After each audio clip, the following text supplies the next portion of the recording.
Hi, it's Hope and welcome to the video. As you can tell by the title and the thumbnail, this is going to be my best books of 2022. So these are the books that I love the most, still think about, etc.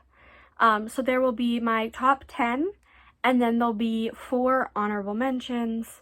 So let's just get straight into it. I will try to describe these books to the best of my ability. Some of them, details kind of are a little fuzzy, but I remember loving them.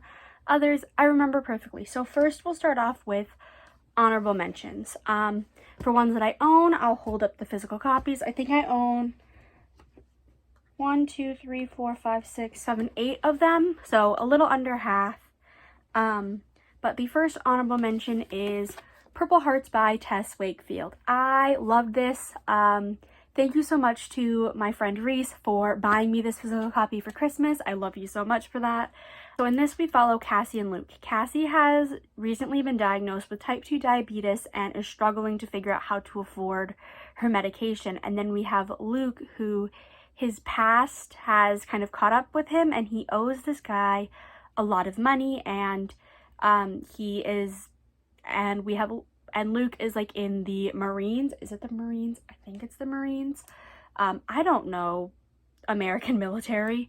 And basically the two of them end up meeting and arranging this like marriage where they both will gain benefits. Cassie will gain Luke's health care and Luke will get an extra stipend basically for having a spouse that he can then use to pay off his debt. And this deals with so much stuff. And it is very deep. We have talks about, obviously, there's Cassie with type 2 diabetes, so there's disability rep. Also, Luke is a Marine who ends up things happening, and there's his whole journey. I love this. I give this 5 stars, obviously, but I love this. The only reason I read this was because of the movie that came out end of July, and so I was like, I want to watch the movie. Oh, it's based on a book. Maybe I'll read the book. Read the book, loved it. Watched the movie, loved it. I actually filmed an entire book review and book to movie adaptation review, but never actually posted it, so that shows how much I loved it. But it just wasn't a top 10 contender. Next is A Light in the Flame by Jennifer L. Marchout. This is the second book in the Flesh and Fire series. The first is A Shadow in the Ember, which is actually right up there. And actually, I can just pull it down since it's right up there. But in A Shadow in the Ember, we are following Sarah, who she has basically been destined since she was born to fall in love and kill Nyctos, who is the primal of death. And it has been this thing that is generations in the making. It's a prophecy from like centuries ago, if not longer, and it is amazing. And so obviously I loved A Light in the Flame. This we are following the story. We are following Sarah and Nyctos as more political things are being revealed, more of the history is being revealed, just more of everything is being revealed, and I loved it. So yeah. Next is Brother Song by T.J. Klune, which is the 4th and final book in the Green Creek series. The first book is Wolf Song, which I actually can just pull out here. Wolf Song. But in this book, because I can't really describe Brother Song without describing this, but basically we are following the Bennett pack. They are a pack of werewolves, and each book is you are following like one of the brothers and kind of how they're doing their thing. It's a lot greater than that, but gay werewolves, fucking love it. So Brother Song, it made me sob, it made me cry. Sobbing and crying are the same thing, but I love this world and these characters so fucking much. So thank you to Clint for hosting the pack along last year, and obviously I read Brother Song this year. It was like one of the first books I read this year and I loved it. Next is The Darkness Outside of Us by Elliot Schreifer. This is a young adult queer sci-fi. And this basically we are following these 2 boys who are from opposite, like from 2 different continents on Earth. Like Earth is kind of just split up now into 2 continents, and basically there is this distress signal that is sent from a spaceship in like on Titan, which is, the boys' names are Ambrose and Kodiak. I brain farted on their names and then remembered them. And basically you are following Ambrose and Kodiak, who are sent on this mission to figure out where this, like, like to go and find this distress signal and see if that person is okay. And that person is Ambrose's sister. And this blew my mind because it had a plot twist that fucked with my head so much. Like, I kid you not, I was reading like the first half and I was like, or maybe like the first like 35-40%, whatever, and I was like, oh yeah, this is good, it's fun. And then the plot twist happened and I was like, I'm fucking sorry, what now? And I binged the rest of the book. It was amazing. Definitely very unexpected. Like, if you don't, obviously, like, if you go in knowing nothing and not expecting the twist that happened, it's gonna blow your mind like it did mine. Now moving on to my top 10. It's actually more than 10 because there's some where I had to include multiple books in a series, or in number 10's case, just the entire Caraval trilogy by Stephanie Garber. I loved this. I read this over the first 3 months of the year, and I fucking loved it. The first book, Caraval, we are following Scarlett and Tella, and basically they end up going to this thing called Caraval, or this like event called Caraval, which basically is this whimsical competition of some sorts. And the world is beautiful. I love the characters. One of my favorite, like all-time favorite characters is from this series, Jax. He's introduced in book 2 and I fucking love that man with every ounce of my being. But I just loved everything about this. It was so whimsically written. It was amazing to listen to because I ended up reading the last 2, I think, on audiobook, and they were amazing. But yeah, so yeah, if you haven't read this series, I highly recommend it. It's amazing. The next book is The War of Two Queens by Jennifer L. Armentrout. This is the 4th book in the From Blood and Ash series. Actually, no, it's just the Blood and Ash series, and the first book is From Blood and Ash, which I own here. So in this, basically, we follow Poppy, who is the maiden. She basically is, like, not meant to be looked upon, not meant to be touched. Basically, she ends up getting this guard named Hawk, and the two of them develop feelings.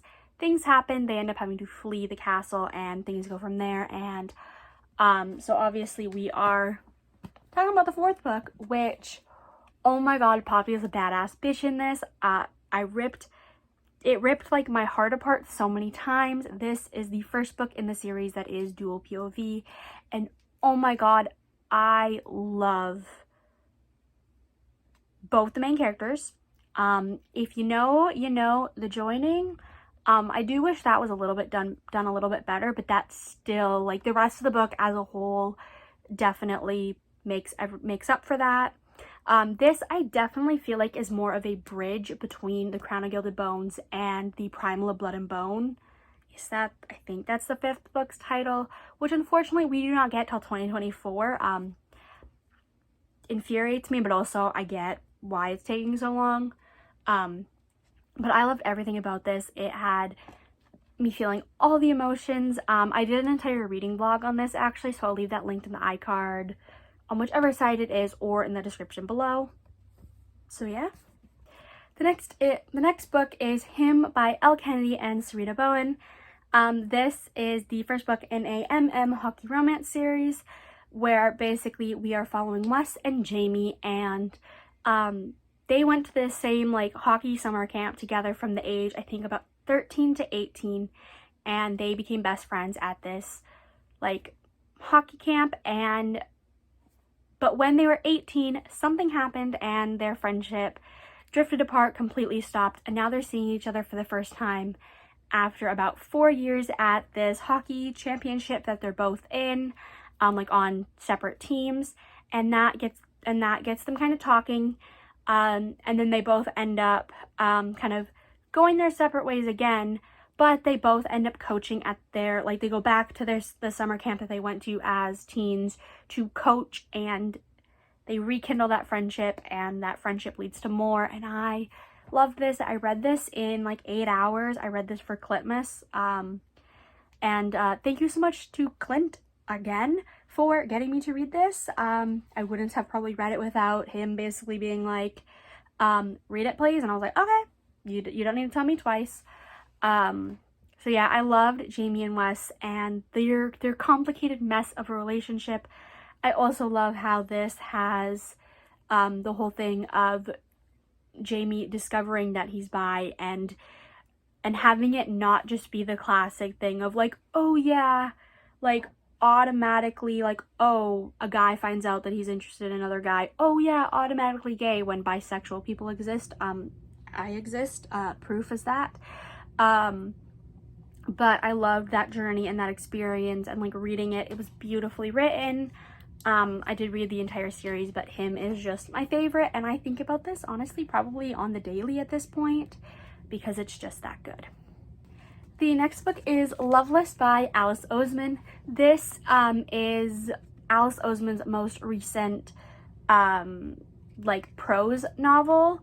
And this basically we are following Georgia, who goes to university and ends up kind of realizing that she's asexual and aromantic and that journey behind that. I loved this so much. Also, thank you to Alicia from Books and Things with Alicia for sending me this copy of Loveless. I mean, I literally have 2 copies. Does that show you how much I love this? This is the one I bought myself, and this is the one that Alicia gifted me, which, again, thank you so much. I love you. But this, I love just George's journey and the acceptance in that, the accepting found family that she has, and just seeing that struggle. And this is also Own Voices, as Alice Oseman is aromantic and asexual, so it was very nice to learn more about asexuality and kind of that spectrum of things.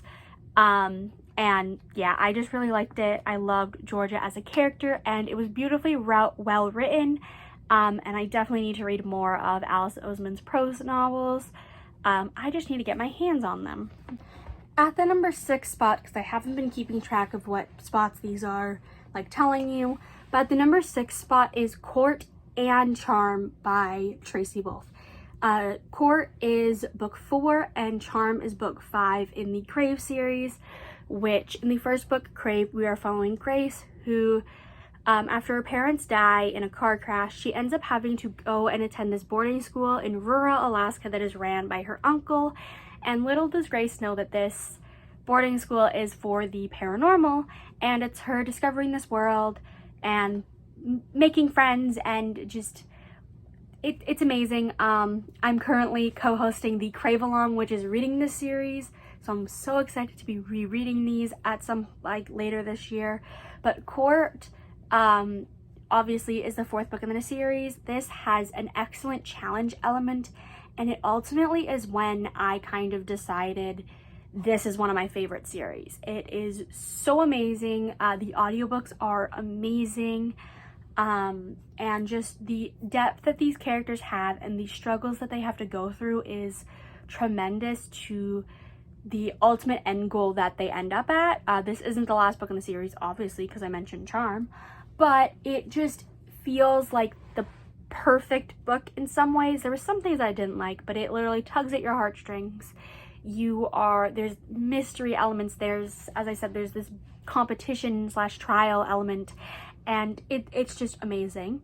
And then Charm is the 5th book, but it actually takes place in between book 1 and 2, when 2 characters from the series are kind of MIA, and they are up doing their own thing, and you're learning about that, and I can't say much because spoilers, but I loved it. I loved where we went and what we did, learning more a little bit about these 2 characters and ultimately their connection. And I cried. I fucking loved it. I literally read it within like 36 hours, and it's like a 20-hour audiobook, so that shows how much I loved it. Obviously both these are 5 stars. Everything on this list is 5 stars. And now we're down to the top 5. So in 5th place is The Sunbearer Trials by Aidan Thomas. This is a YA fantasy that is basically the Hunger Games meets Percy Jackson, but with Mexican mythology. There is also other Latin American mythology mixed in here, but it is predominantly Mexican. But this, we basically are following Teo, who he is a jade in this world. There's basically like different levels of people, and he is a demigod, so the child of a human and a god, and he is the son of Quetzal, who is the like bird goddess. And there's this competition that happens every 10 years that basically 10 demigods or semidios participate in and it's like to where like it's basically to kind of replenish the sun god's abilities and to keep the obsidian gods, who are like the bad gods, away. And I love this. It's queer as fuck. I love it. You're following Teo, and he is amazing. I love him so much. I love this book so much. I've loved everything I've read by Aiden Thomas. And so in this book I knew I was gonna like it, but I didn't think it was gonna be 5-star material or that it was gonna be a top favorite, but it was. And the found family aspects, the competition was amazing. So yeah, I highly recommend it. It's fucking amazing. And I'm like, the ending, oh my god, the ending just popped into my head, and fuck, I need book 2 like the second I finish this, because let's just say I finished it and then stared at a blank wall for a good 5 minutes, just being like, why is life, why don't we have a time machine, why? Just literally, it was amazing. It's amazing. I love it. I want to reread it, but I'm not gonna until the next book is at least announced, because I don't want to go through that ending without having a little bit of knowledge of when we're getting the next book. The next spot is spot number 4, and this has 2 books. So this has It Ends With Us and It Starts With Us by Colleen Hoover. This is probably the most controversial thing on this list, but It Ends With Us, basically we are following Lily, who basically she moves to Boston and meets this guy named Ryle. They originally agree to just be friends, but then a relationship forms, and you're kind of seeing Lily and Ryle in their relationship, but also Lily reading her childhood journals and talking about her falling in love with a boy named Atlas. In this, there is definitely difficult content as you find out that Ryle is abusive towards Lily and all of that. And then It Starts With Us is basically you are following Lily and Atlas after the events of It Ends With Us, and I have an entire reading blog for both of these, for my reread of It Ends With Us, because I read this twice in 2022, and then this I read once, but both of these tore at my heartstrings. And I will also say, Atlas, a book boyfriend for sure. But I in general just love these. I also love that I read both of these with my friends, Mac and Reese, and in general, I had such a fun experience. I mean, I tabbed the crap out of them. Honestly, could have tabbed them more, but yeah. And so, who would I be without a dark romance on my top 10 list? Because I read a lot of dark romance. So, Kill Switch by Penelope Douglas is book number 3. This is the 3rd book in the Devil's Night series, which is a series of standalones, but you have to read them in order, where you are following these 4 friends, who, aka the Horsemen, and they are, like, high school friends, and you're following them into adulthood. And in Kill Switch is Damon and Winter's story. And so basically in this, obviously we are following Damon and Winter, and basically we are following them when they first knew each other as teenagers, and then in adulthood when their paths cross again. And this has severe trigger warnings. Please look up the trigger warnings. But this also is interesting because Winter is blind. This is the first book that I've ever read that features a blind character, so it was interesting to see just the way that her outlook on life, and in general, Winter and Damon, they are almost so horrible for each other that it makes them perfect for each other. And it's just kind of insane how much I loved it.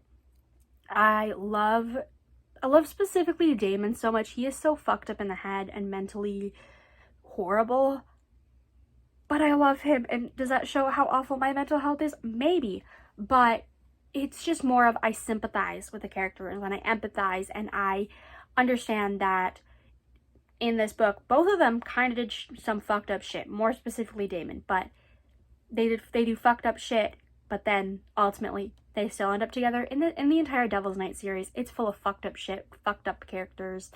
Everybody is horrible, but I still love it. The Devil's Night series is now one of my all-time favorite series. I'm dying to get physical copies and catch me reading these every single year probably, because I'm already sitting here going, can I reread the series? And maybe later this year.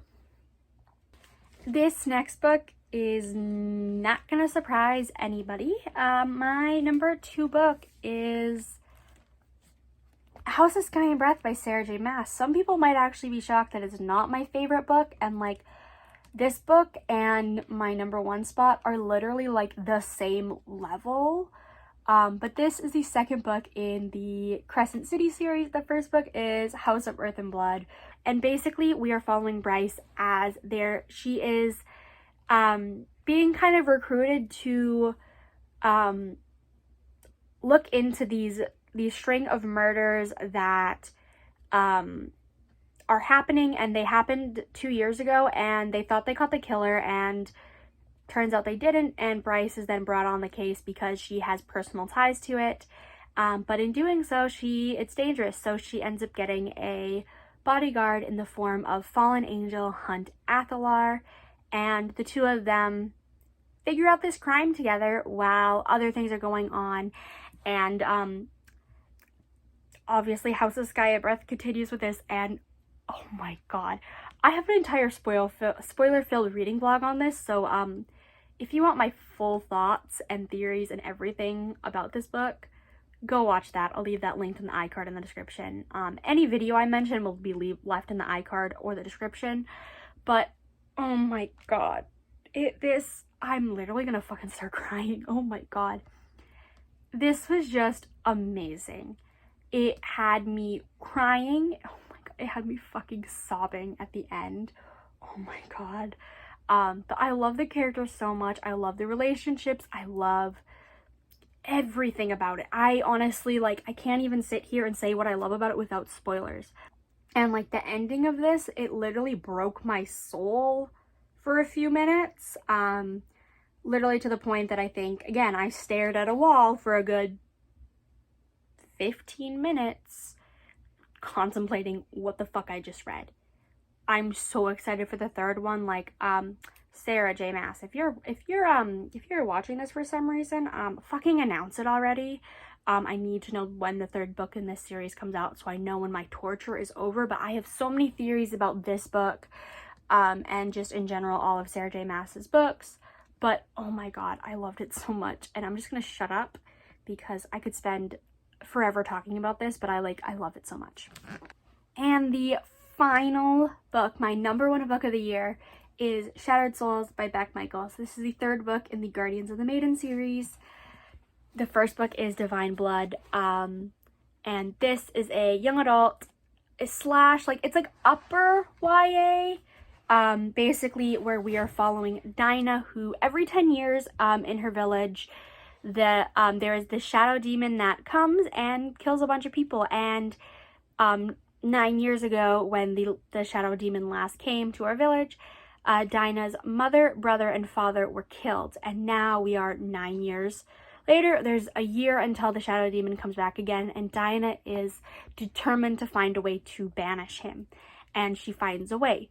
But it is on a mysterious, unknown if it's actually real place called Mount Ida. So she ends up deciding, fuck it, I'm gonna go and look for this place. her cousin Zev joins her on this quest, and then on the way they meet a celestial, or kind of like an angel, named Cassiel, and the three of them kind of go about their journeys. And then you follow that into book 2, which is Bonded Fate. More shit happens, more people join the group, and then you have Shattered Souls, which a book title has never been so literal.